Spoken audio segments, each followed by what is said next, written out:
We are writing the year 1669. It was a time one of the smallest countries in the world was the richest country in the world and it dominated the global seas. We are talking about the golden age of the Netherlands. In the 17th century, the Netherlands as a country did not really exist the way it does today. Although most of the country is fairly recognizable and a lot of its current famous cities were already well established in those days, the Netherlands were known under its name the Republic of the Seven United Netherlands, or often also called the Seven Provinces.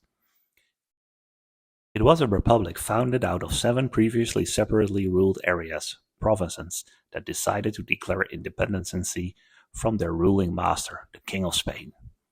And successful. With its focus on freedom, the Republic quickly became a safe haven for groups of people that were persecuted elsewhere, mainly Protestants who clashed with local, still Catholic rulers, but also freethinkers of other faiths and scientists who argued with the strict ruling Catholic clerics in the day. This influx of a multitude of new laborers with different skills and an attitude to make something from their life miles and miles away from where they were originally born soon gave the Republic the upper hand in multiple areas. In an era where exploring vast new territories on the globe was rising, one important development was the ability to build good ships, quick and cost effective. The Dutch became masters in this and soon they started their own expeditions to the unknown. But unlike many other countries, where these expeditions were driven and financed by their royal houses and highly dependent on what those countries' treasuries could bear, the free-thinking spirit and their savviness around doing business of the Dutch brought them another world-changing idea. The Dutch, to go short, were the original inventors of stocks. To finance these highly risky and expensive expeditions, and because of the lack of a royal treasury to bring up the needed money, Dutch merchants came together, founded a company that would be responsible for these expeditions, and the amount of money you were willing to give to the company would decide how much your stake would be in the profit. Nowadays, we find this a normal way of doing business, but at the time it was revolutionary. Everyone with some money to spare could partake in a very risky operation, and what was more, because of this, they were able to spread the risks of the expeditions way better. Calculating that even if only one out of, say, 10 expeditions would be highly successful, they would still get their investment back. Because of this, in combination with the ability to build ships pretty quickly, the Dutch merchants who founded this company would be able to send out more expeditions, and with every expedition bringing back the riches of the day, spices, and hence increasing their odds for a good profit.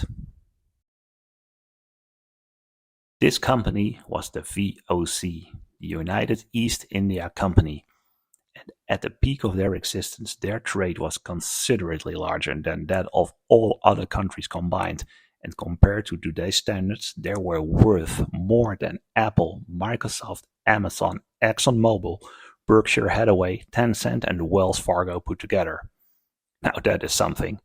The Dutch VOC dominated the global seas. They had their own army and could imprison their employees or anyone else making trouble in the dominions they controlled. With their over 70,000 employees, which was at the time a massive amount, given the world population at the time was around 14 times smaller than today, they were the world's first multinational. A multinational that was almost a state in itself, and next to the powers already mentioned, they also struck their own coins. And that brings us to our item for this video. An original coin struck by the Dutch East Indian Company. It is hanging here quietly on my wall as a reminder of my Dutch heritage. Yes, I was born in Amsterdam and only have been living in the US since 2019. This coin, however, besides a reminder of my country of birth, was also my first ever coin that started my collection of rarities. I bought it from the pocket money my parents gave me somewhere in the late 70s, and at the time I had only the slightest idea what it was. But for me as a young boy, it was a mythical item that could have been part of a bigger pirate's treasure. The coin itself is of bad quality. It has hardly any value, and the framing around it is definitely far more precious than the coin itself. The reading on the coin is hardly visible, but with some effort we can distinguish the VOC logo and the year 1734. I cannot show you the back because of its framing, but in this picture you see an almost identical coin from just a year later. This particular style is what is called a duit, and was one of the most common denominations at the time. It is also one of the smallest values among coins in those days, and would be comparable to that extent with a penny or a nickel today. The value was, however, a bit more. For one duit, you could likely buy an apple or an egg. You will not come that far today anymore with a penny or even a nickel. The backside of these coins show the coat of arms of the province where the coin was minted. In the day, this could be in either one of the 5 of the 7 provinces of the Republic: Holland, Zeeland, Utrecht, Gelderland, Overijssel, and in the region of West Friesland, which was the northern part of Holland. The front shows the familiar VOC logo with above it the signature of the master of coin of the area and below the year the coin was struck. The coin in my possession is of a very common type, struck under supervision of the master of coin from the region of West Friesland at the time, Jan Knol. His signature was a turnip between 2 roses with 5 petals. Jan Knol is a very Dutch name, and his name literally means turnip. He served from 1715 to 1741 as master of coin for the northern region of Holland, called West Friesland. This region north of Amsterdam was a very important and rich area for the VOC, as it was base for much of the shipyards and famous ports at the time, where the VOC ships docked and unloaded their goods. Many of them today still breathe the atmosphere of the 17th century. The coat of arms for this region are 2 lions passing to the left, one above the other on a shield with a 5-pointed crown on top. An interesting part of these duiten is how they came into existence, as it is one of the later and last coin types to be minted by the VOC. With their growth in the East, there was an increasing need as well for smaller change in those parts. Initially, this meant regular, non-VOC Republic duiten were brought to the East. Now, the value of these coins in the Eastern colonies was twice as much as in the Republic itself. So, in the Republic, they counted 8 duiten for a stuiver, a nickel. Whereas in the Eastern colonies, 4 duiten would give you a stuiver. One can imagine, as soon as this became more widely known, this led to a massive illegal exodus of regular Republic duiten to the colonies, as people saw an opportunity to make an easy buck.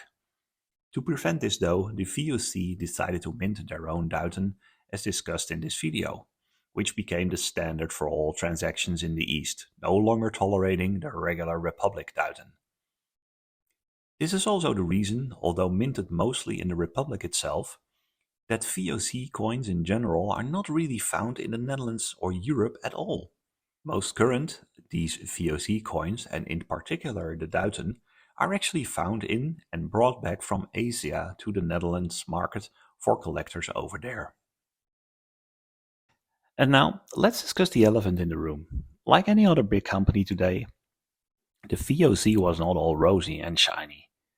Where big multinationals today get criticized for using child laborers or not treating their employees fair or making profits on the back of others, polluting the environment and so on, the VOC was big and powerful, and with it came a self-consumed attitude of we can do anything. We already addressed they had their own army, which they used to drive out indigenous peoples from their birth grounds, or they harshly punished insubordinate staff members in a way today we would not even see in decent prisons. The only difference with today is hardly anyone seriously cared in those days. A definitely dark page in the VOC's history is their involvement in slave trade. Although the Dutch Republic officially did not allow slavery outside its borders, it apparently was not as big of a deal. The VOC is thought to have displaced as many as 50,000 people from Africa to serve or trade as slaves in different colonies in South America mostly, and likely around 1 million people total from all the territories under their control to work either somewhere else in the VOC controlled areas or sold off to other colonial powers. So, yes, the VOC does appeal to many people today as a great success from their past, bringing wealth to many and having achieved enormous things. And they were ruthless and opportunistic and stole without remorse and destroyed the lives of tens of thousands at the same time. This is not a political channel, and I also do not want to make one out of it either.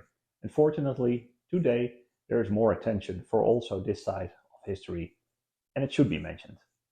Sometimes people get offended by it, thinking that the ones speaking of it are blaming them personally for it, but that is obviously not the case. The only blame one can take in these matters is for deliberately denying the past, and with that, creating a reality today that is not real. If that is what people want, then they should be blamed for that. The only way forward is to face reality as it is and have an honest and open discussion about it. And that is exactly what we try to do on this channel. Well, my friends, I hope you enjoyed it again, and see you next time in the Wunderkammer.